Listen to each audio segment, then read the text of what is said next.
Angra em Revista, no Rádio Clube de Angra, quinzenalmente aos sábados. Olá, muito boa tarde, seja bem-vindo a mais uma edição do programa Angra em Revista. Connosco está, como sempre, o Presidente da Autarquia. Boa tarde, é um prazer estar aqui. Salomão Menezes. Presidente, esta sexta-feira passou exatamente um ano depois da inauguração da Central de Caminhagem. Qual é o balanço?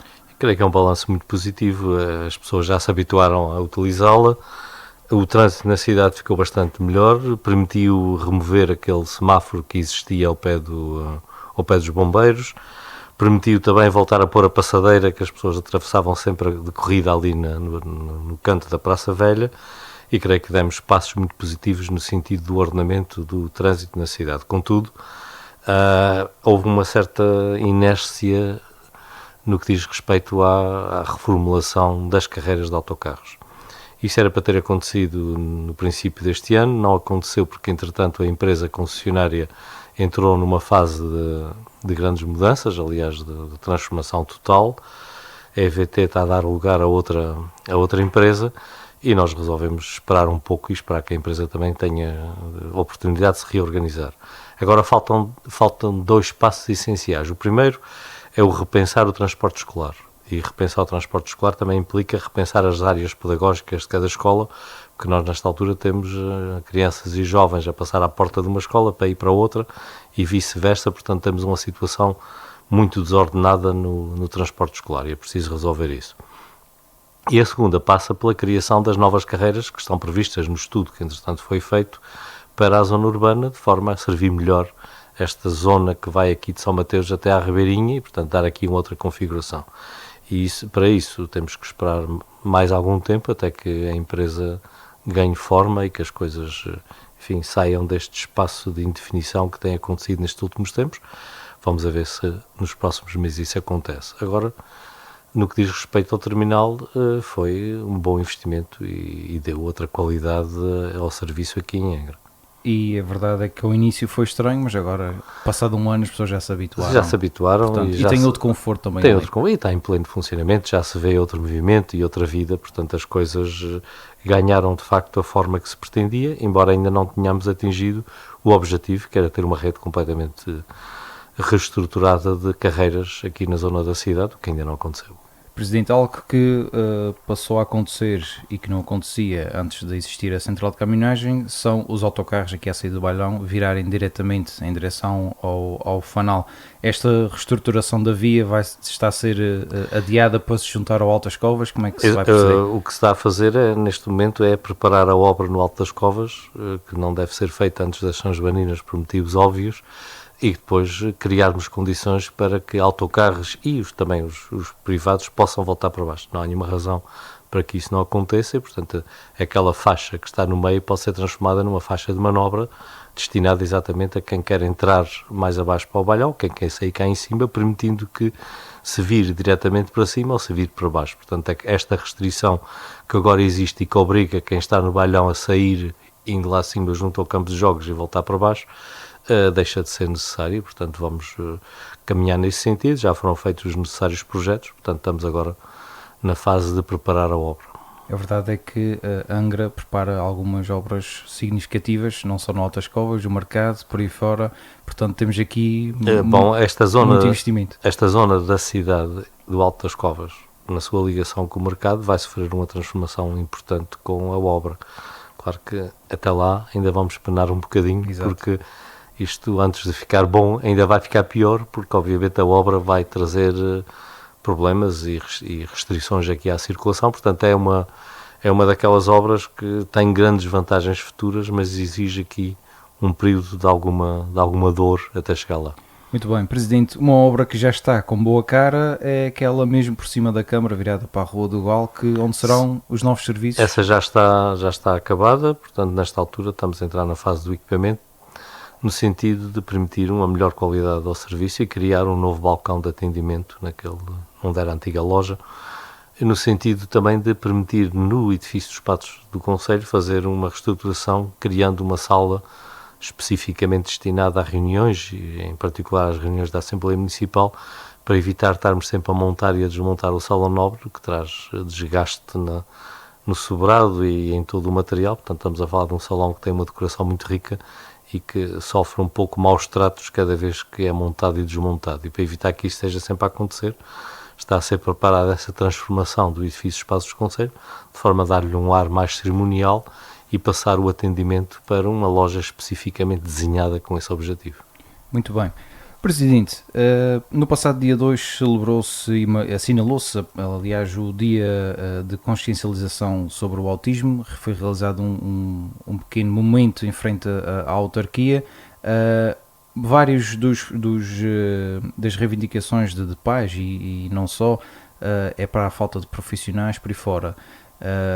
Passando aqui algumas competências para as autarquias neste sentido, ajudaria... No continente foi feita essa transferência e creio que com bons resultados. Portanto, foi feita a transferência da maior parte das responsabilidades de gestão do sistema educativo a nível local para as autarquias. Essa é uma reforma que não foi feita nos Açores e, portanto, essa responsabilidade no atual contexto cabe à Direção-Regional da Educação e ao Governo Regional e não propriamente às autarquias.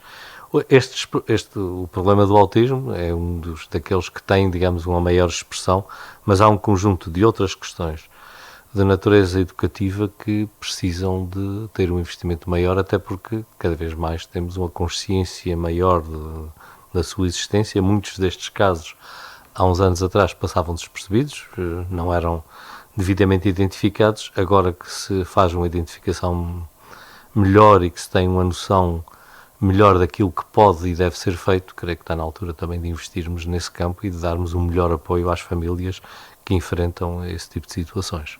A verdade é que a autarquia, estando mais perto das pessoas, poderia ter aqui outro tipo de envolvência. Bom, não é apenas nisso, é em praticamente todas aquelas áreas que no continente foi feita esta grande reforma da administração autárquica. Em todas essas áreas esta proximidade pode ser um benefício. Em questões como as estradas, olha, veja-se o caso da famosa estrada do Cabo do Raminho, que é uma responsabilidade do Governo, mas que se fosse no continente provavelmente seria de uma autarquia e, portanto, seria mais fácil. Veja-se o caso das questões que têm a ver com a manutenção das escolas, que têm a ver com funcionários das escolas, com os postos de saúde. Enfim, nós estamos a falar de todo um mundo de competências que na administração central passaram para a administração autárquica e que aqui não foi feita qualquer reforma e, portanto, nós mantemos a estrutura administrativa anterior a esta grande reforma que aconteceu no continente. Muito bem. Presidente, pegando aqui também em algo que é da Ilha Terceira, mas está no Concelho de Angra e bem aqui no centro da cidade, o Museu de Angra celebrou 75 anos, uma palavra também. É verdade, o Museu de Angra e enfim, a sua gêmea, a Biblioteca Pública e Arquivo, se foram das grandes e importantes criações do período de há 75 anos atrás, do período do Estado Novo, em que se fez com a promulgação do Estatuto dos Distritos Autónomos, das então ilhas adjacentes, se fez uma reforma da administração na área da cultura.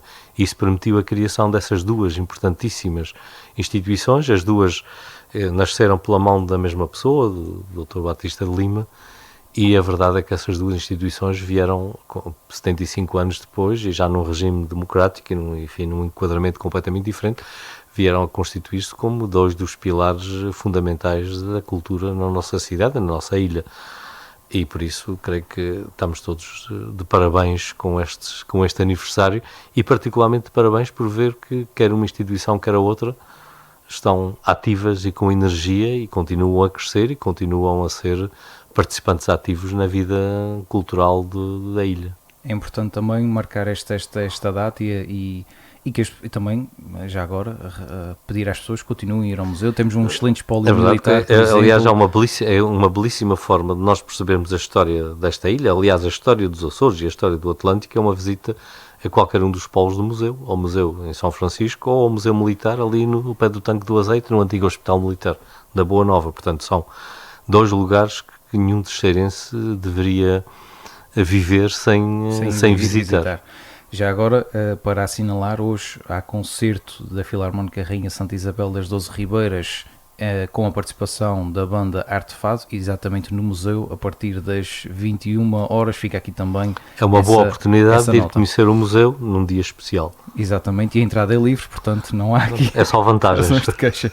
Presidente, vamos falar um bocadinho de jazz. Foi apresentado o Dia Internacional do Jazz em Angra do Heroísmo, que será 30 de Abril, mas pegaria aqui numas palavras da organização, que se não fosse a Câmara de Angra, possivelmente não haveria esta comemoração. Bom, o que está a acontecer neste momento não é apenas com Angra Jazz, é por exemplo com o Europeu de Canoagem, que também aconteceu, que está a acontecer, aliás, e um conjunto importante de eventos que deixaram de ter financiamento da região ou passaram a ter um financiamento muito pequeno. Esta é uma tendência que infelizmente tem vindo a acontecer nos últimos anos e que era importante inverter. É verdade que a Câmara tem todo o interesse e toda a vontade de ajudar, mas obviamente que os nossos orçamentos também têm limites e não faz muito sentido que em algumas ilhas sejam os municípios a suportar quase integralmente toda a atividade cultural e desportiva que nelas acontece, enquanto que noutras o investimento continua a existir. Portanto, fica aqui também esta chamada de atenção a quem gera o regional para olhar para isto com outros olhos, porque de facto são eventos que têm uma relevância que estão para além do município, e até aliás para além da ilha, e que não deveriam passar, enfim, fora do âmbito daquilo que é a atividade cultural ou no outro âmbito da atividade desportiva que a região tem a obrigação de apoiar. Falando no mesmo tema, mas abrindo aqui leque a outro olhar, o jazz em Angra é visto com muito bons olhos fora de portas, o que é também muito interessante. É verdade, a cidade de Angra conseguiu criar já uma tradição de jazz que ultrapassa já os limites da própria ilha e até do arquipélago. Portanto, nós temos um dos polos deste tipo de música na nossa cidade, com um festival que tem já um renome internacional, o que muito nos agrada, e acho que é uma excelente forma de nós também divulgarmos a nossa cultura e a nossa região, e em particular a nossa cidade. Presidente, o próximo programa será a 27 de Abril, depois daquela data histórica do 25 de Abril, dos 50 anos de 25 de Abril. Aliás, nós temos vindo ao longo destes últimos meses, desde o ano passado, aliás, com um conjunto de palestras e um conjunto de, para a semana, de outra, eventos. dia 18. Tivemos agora esta semana uma extremamente interessante sobre a evolução da autonomia, porque no fim de contas a autonomia regional, na forma como ela existe, é uma filha direta do 25 de Abril e, portanto, não se pode falar de um evento sem falar do outro.